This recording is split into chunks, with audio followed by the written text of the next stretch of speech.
by friendly neighborhood fangirls. It must have been a summer night when Stephen Strange first brought glass to life, or perhaps it was a spring morning. The stars cycled in momentary exchanges outside his window that night, like they always did. Have you noticed that the seasons change in the same fashion? If you want me to tell you the date it began, the season, you will be disappointed. There is no such thing as time in this story. There is no such thing as time at all. And I know you do not believe me because you are human and you have no way to know you are wrong. Pray that you never do. On the summer night or spring morning that Stephen turned a paperweight into a dream, he'd been remembering what death felt like. It's easier for Stephen to remember what death feels like. You might hear him describe it and think he's only remembering life, and you would be right. This is another thing you don't understand. The difference between life and death is a very small one indeed. The paperweight was stained glass, smooth and clear and shaped into a curled up fox. It was a very beautiful object. Stephen cannot afford objects like this, but it doesn't matter when it was gifted to him or when it will be. Days overlay each other. It's so easy to believe one is different from the next until something breaks the pattern. And even then it is easy to keep believing, until the pattern is broken over and over and over until you start to believe me instead. Stephen wasn't sleeping, but he was still dreaming, or perhaps it was the other way around. His breathing, which he wasn't aware of and never will be again, sounded like a drum beat in the silence. Breathing is a living sound to humans, but it only sounded like the border of a dream to Stephen. The first time, with the glass and the maybe summer, he didn't do it on purpose. It just happened, magic spilling like lifeblood from the tips of his fingers. There is so much magic in his body, so much energy built of so many years that no one else can remember, and it left Stephen that night alongside the identity of his dream. He had no wish to contain either. So he let them go, gave them away. The little glass fox was happy to receive them. There are some humans who understand this, and they call themselves sorcerers. They say that some magic is too powerful to sustain. They imbue objects with it, allowing the relics they take to form and take the strain instead. Stephen held the paperweight in his hands until the sun had come up or gone down. The difference doesn't matter. I'll call you Dream, Stephen said to the fox that now lives, to the relic that he had created. He hasn't had a dream since. Do you fear your death, I wonder? You think that it is unavoidable, a constant of existence. Death is what gives life meaning, after all. If there is no death, what is the point of living at all? You were wrong, Stephen said to a grave beneath Camartage. He had no name for her aside from the Ancient One, laughable as the concept of ancient might be to him now. Death is not what gives life meaning. Endings are. She had taught him great lessons, this not quite ancient one, but she had never taught him what to do if there were no endings. After dreams, Stephen created Lies. Lies is a mug he keeps stashed in the back cupboard of the New York sanctum, chipped on one side and inlaid with a floral pattern he finds somewhat charming. He is aware of it always, conscious of it. Dream and lies are part of him, though gifted elsewhere. Objects to take the strain he cannot. He didn't notice with Dream, but he does notice with Lies. He isn't aware of his breathing, so he didn't realize when he stopped breathing completely.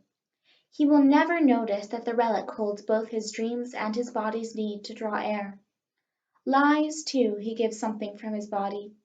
He gives the lines on his palms and the creases along his skin. Stephen makes use of lies quite often. The mug comes in handy when he's sipping "I'm fine" out of its pearlescent interior, in answer to the occasional checking question.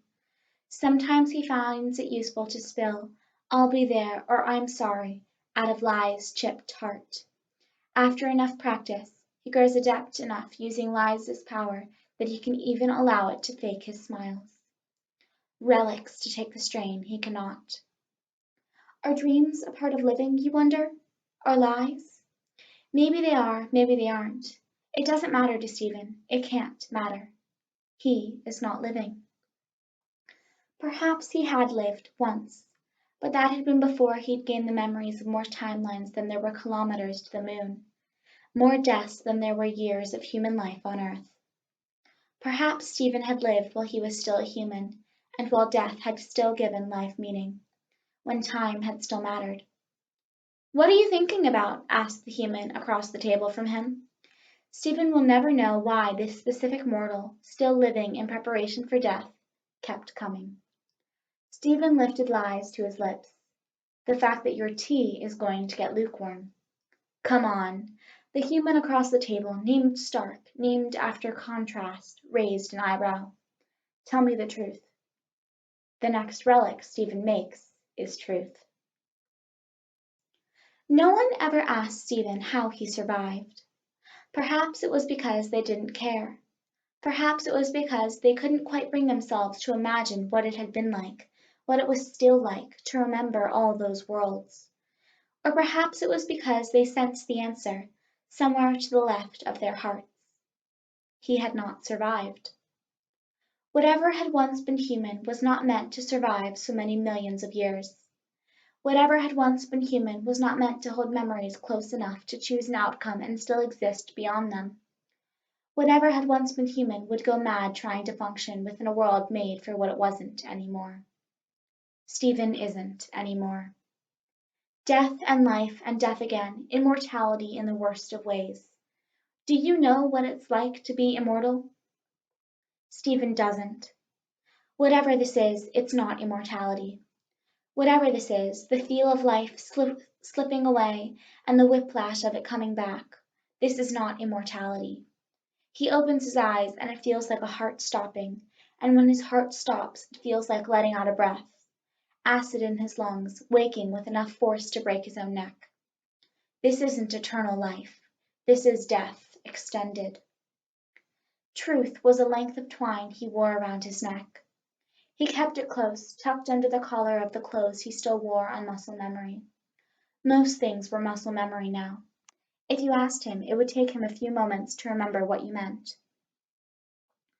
There are a lot of questions he is and isn't asked, but this one is asked by the man who watches him like a hawk as he eats, counting the uncomfortably long seconds Stephen spends chewing before he swallows. It doesn't matter how long this man has spent bringing takeout to heavy wooden doors, how many times he does so. Stephen doesn't keep track because he won't be able to. You could, but you are human. These sort of things matter to you. Having a physical form is so strange, Stephen says in answer to the question. Have you ever thought about that contrast? The man rolls his eyes. You and your synonyms. I don't walk around calling you peculiar, but maybe I should. And no, I can't say I have thought about it. Stephen chews until the lump of food in his mouth is nothing but particles, devoid of even the memory of taste. He isn't aware he's doing it. We assign ourselves to our bodies, as if our souls and memories are only differentiated from the atmosphere of the universe by the way they condense into physical forms, touched or seen. It's strange, and it has no basis in fact. What? Stephen continues like Stark hasn't spoken. Existence doesn't stop to make sure its subjects have a physical form, you know. It just keeps going, going, going, going. You cannot say knowledge doesn't exist because it has no body. It is here a part of our universe. What if it has multiple manifestations? What if it has a physical form for the convenience of suffering, but there are so many shapes knowledge has taken and could take that it is now just a single part of a once human soul? The man looks troubled. I think he doesn't know how to look any other way, or at least he prefers looking troubled to most other expressions. You doing okay there, wizard? Stephen is still chewing, although there's no food in his mouth. What version of the question is that? The one where you tell me honestly. I just think it's strange, Stephen says, truth hanging lightly around his neck. Would you still be here if we did not manifest in this dimension? If we were just collections of the timelines, each lifetime no more important, no more real than the next? So that's what this is about. Stephen smiles at the man, revealing a forest of fangs and tongues and memories. By my calculation, he says, the ratio of your death to life days is about 2.3 million to a little over 14 million. You are only 16.4% alive, but you exist undoubtedly. Your point? It's the other way around for me. Life and existence are not synonyms, and this might be something you understand. You already believe in the difference. Living takes a world, takes a physical form, takes the need of a soul and the will of a spirit. Existing is something earth can do, something stars can do, something truth and lies and dream can do, something I can do. Living is something altogether else. Stephen gave touch and taste and magic to truth, to take a strain he couldn't. When Stephen makes knowledge, even lies cannot hide it. He gives his eye color to the new relic, a sort he's never tried to make before. There's a raven outside the sanctum window one day, and Stephen reaches out to it. He does not understand why, but the raven approaches him and climbs into his palm. It is not human. It recognizes the difference between each of the layers of a universe, even if you do not understand what it means when it explains this. The raven knows, and Stephen lets it know more. Magic pours across his hands. The raven licks it from his fingers like honey, its feathers growing sticky with golden light, assimilated and existing. There are rings of magic around its wings and neck when it looks up. It is named Knowledge, and it is the relic the remaining parts of Stephen hate least. It roosts on the shoulder of his physical form, always within reach, always waiting to shape and offer. The other relics often require it. Knowledge in truth, knowledge of lies. Even dream occasionally tucks itself into the shadow of knowledge's wing, and builds nightmares out of what knowledge can't tell it. Perhaps you treasure your knowledge too, a part of every facet of who you are, something you cannot exist without. Can you live without knowing, I wonder? Can you live without time? The remaining parts of Stephen only realized that knowledge would give them away when it had already happened. Strange, your eyes. Stephen looked up from where his physical fingers had been tangled in Truth's string. His physical body can't feel it, but Truth can, because he gave it touch. The movement is only movement to the other parts of Stephen. This time, though, he grew distracted by eyes he could not see. The man named after Contrast was the second to comment on this particular change. What about them? The color is gone. Oh, Stephen hummed. Well, I suppose it makes sense. What did you do, Stephen? Stark demanded.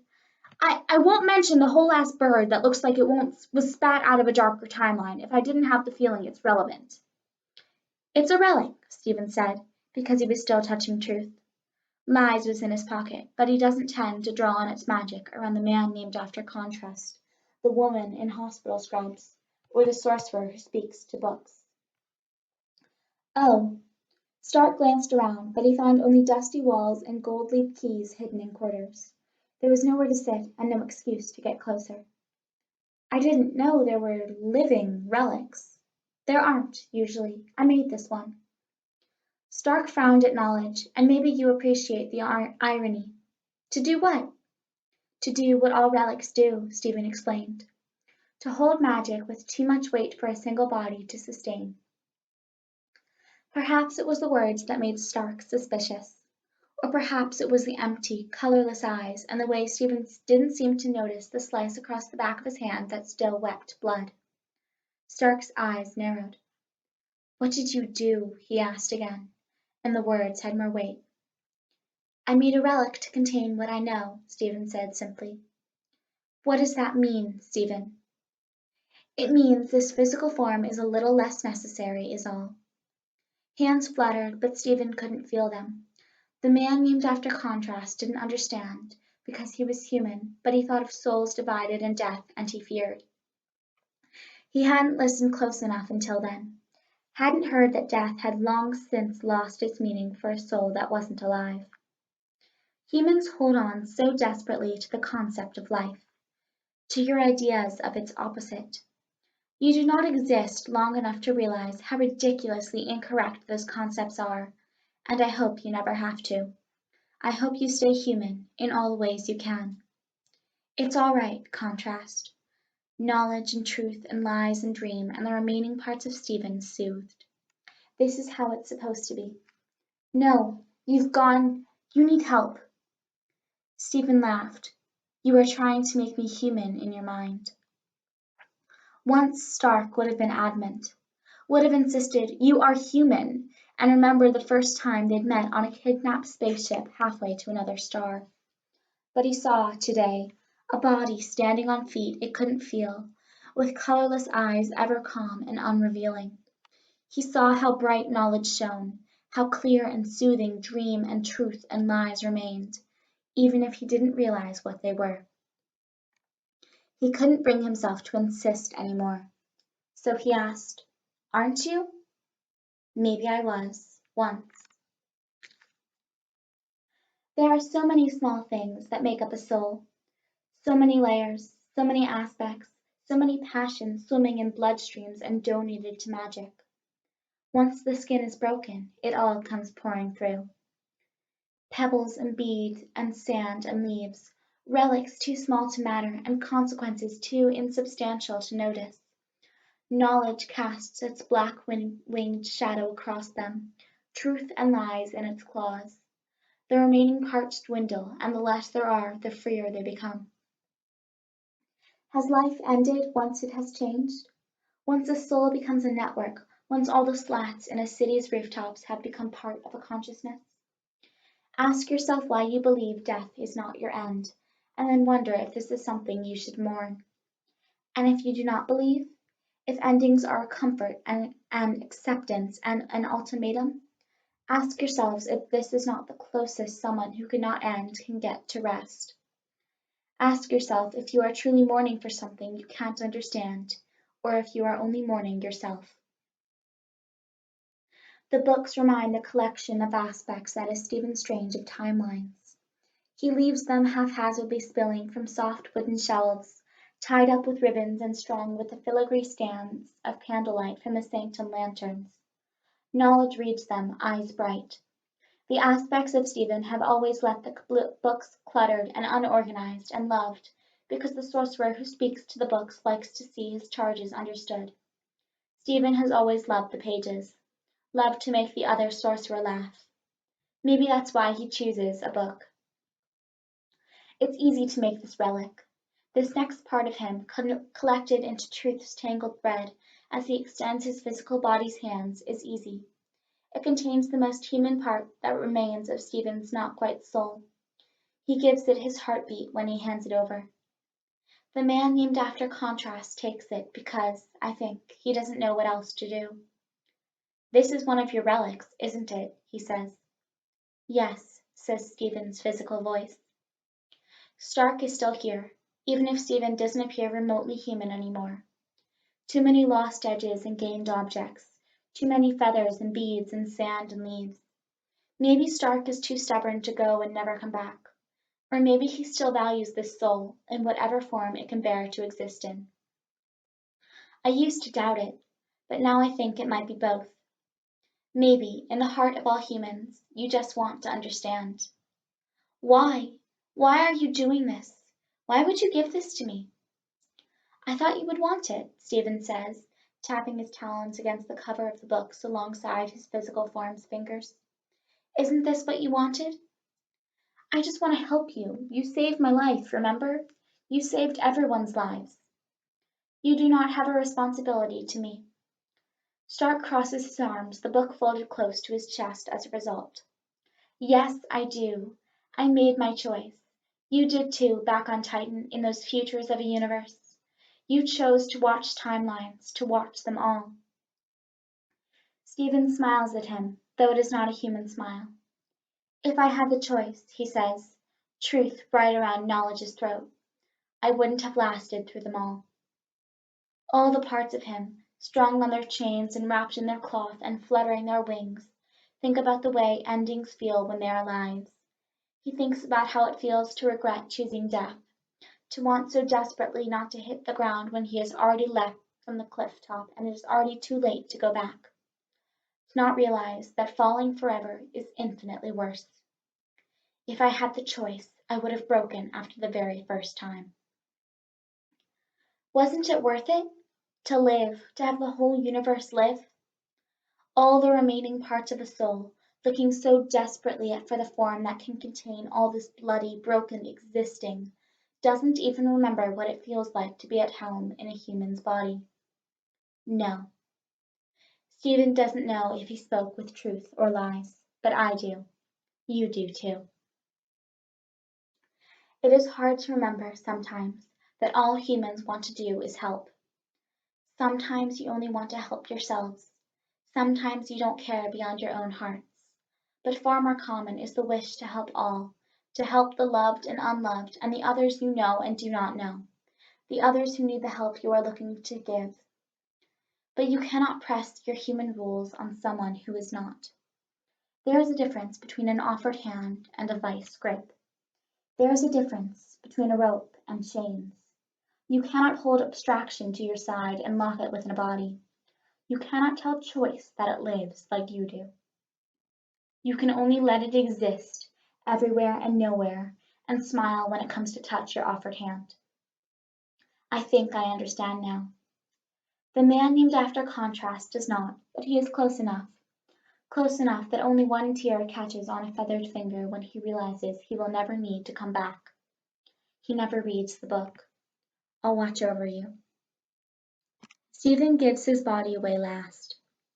Breath to dream, and skin to lies, touch to truth, and color to knowledge. There is no need to pretend to be human any more. He has no use for any of this, these scarred pieces of flesh and bone held together by magic alone. What use are they? They do not prove existence. They do not prove meaning. There is no difference between the two, after all. You may separate sentience and awareness from unconsciousness and unawareness, but somewhere you know it is only because you cannot remember them both. The world takes the strain of things we cannot, the physical and the immaterial, stitched together into synonyms. Stephen is dreams and lies and truth and knowledge and love and choice, and there is no need to be human any more. So he gives his body in favor of the quiet magic, the infinite timeline. He makes another relic, and he calls me memory. Memory is the walls of a dusty building and the streets of a bustling city. Memory is a relic built of the shifting tides of the sea and the way the stars hang on their axis. Memory is a man named after contrast, and a woman in hospital scrubs, and a sorcerer who speaks to books. There is magic running through the earth and the air, a world infused with power, and this power is memory. The universe is the most beautiful relic of all. You do not know the difference between life and death, and you do not know the difference between magic and soul. Maybe there is one, somewhere. Maybe all that matters is that you believe there to be. You know you are human, after all, and you are alive. Endings are what give life meaning. I hope you remember that no story ever ends.